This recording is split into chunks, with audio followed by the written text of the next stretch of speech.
আজকে বানাবো মটরের ঘুগনি। রানুস কিচেনে তোমাদের সকলকে স্বাগত আমার আজকের রেসিপি দেখবার জন্য। তাহলে চলো আমার সঙ্গে। এখানে 500 গ্রাম মটর আমি রাতে ভিজিয়ে দিয়েছিলাম।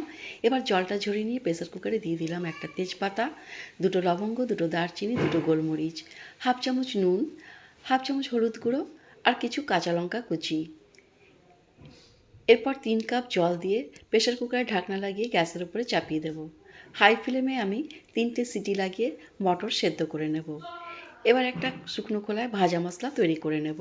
এখানে আমি কড়াইয়ে দিয়ে দিলাম 5-6টা শুকনো লঙ্কা, 1.5 চামচ গোটা ধনে, 1 চামচ গোটা জিরে, 8-10টা গোলমরিচ, দুটো দারচিনি, দুটো ছোটো এলাচ খুব ভালো করে রোস্ট করে নেব। এরপর মিক্সি জারে গ্রাইন্ড করে নিলাম। প্রেসার কুকারটা ঠান্ডা হয়ে গেছে। এবার ঢাকনা খুলে দেখে নেব মটরটা সেদ্ধ হয়েছে কিনা। মটর খুব ভালোভাবে সেদ্ধ হয়ে গেছে।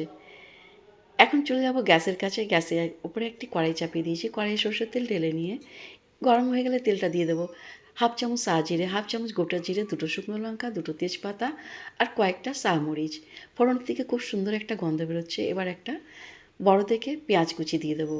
বড় সাইজের পেঁয়াজ কেটে এখানে দিয়ে দিলাম। পেঁয়াজটা লাল হয়ে গেলে দিয়ে দেবো হাফ চামচ লাল লঙ্কার গুঁড়ো, হাফ চামচ হলুদ গুঁড়ো। এবার দিয়ে দেবো আদা রসুন বাটা। এখানে আদা রসুন বাটা 1 মিনিট ভেজে নেব। এবার দিয়ে দেবো একটা বড় সাইজের টমেটো। টমেটোটাকে দিয়ে মশলার সঙ্গে খুব ভালো করে ভেজে নেব। কয়েক মিনিট ভেজে নিলাম। এরপর দিয়ে দেবো এখানে স্বাদ মতন নুন। নুন আমি আগেও দিয়ে নিয়েছিলাম মটরের সঙ্গে সেদ্ধ করবার সময়। নুনটা একটু বুঝে দেব। এবার মশলাটাকে খুব ভালো করে কষিয়ে নেব। মশলা ভাজা হয়ে গেছে। এখানে তেল ছেড়ে দিয়েছে দেখো। অল্প একটু মশলার বাটির জলটা দিয়ে নিয়ে সেদ্ধ করা মটরটা দিয়ে দেবো। মশলার সঙ্গে মটরটাকে খুব ভালো করে নাড়াচাড়া করে নিয়ে এখানে গ্রেভির জন্য জল দিয়ে দেবো। এরপর 2 চামচ ভাজা মশলার থেকে দিয়ে নেব। বন্ধুরা, মশলাটা আমি স্কিপ করে গেছি দেওয়ার সময়। এখানে আমি তোমাদেরকে বলে দিলাম বড় চামচে 2 চামচ ভাজা মশলা দিয়ে গ্রেভির জন্য জল দিয়ে 10 মিনিট মিডিয়াম ফ্লেমে ফুটিয়ে নেব। ঢাকনা দিয়ে ঢেকে দিয়ে 10 মিনিট আমি রেখে দেবো। 10 মিনিট পরে ঢাকনা খুলে দেখে নেব। এরপর এখানে আমি 1 চামচ আবার ভাজা মশলা দিয়ে ধনেপাতা কুচি দিয়ে নামিয়ে নেব। গ্যাসটাকে এবার অফ করে দেব। খুব ভালো করে নেড়েচেড়ে নিয়ে সার্ভ করে নেব।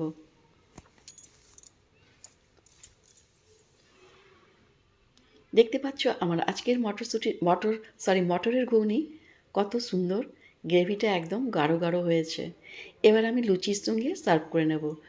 গরম গরম মটরের ঘুগনি আর লুচি খেতে ভীষণ ভালো লাগে।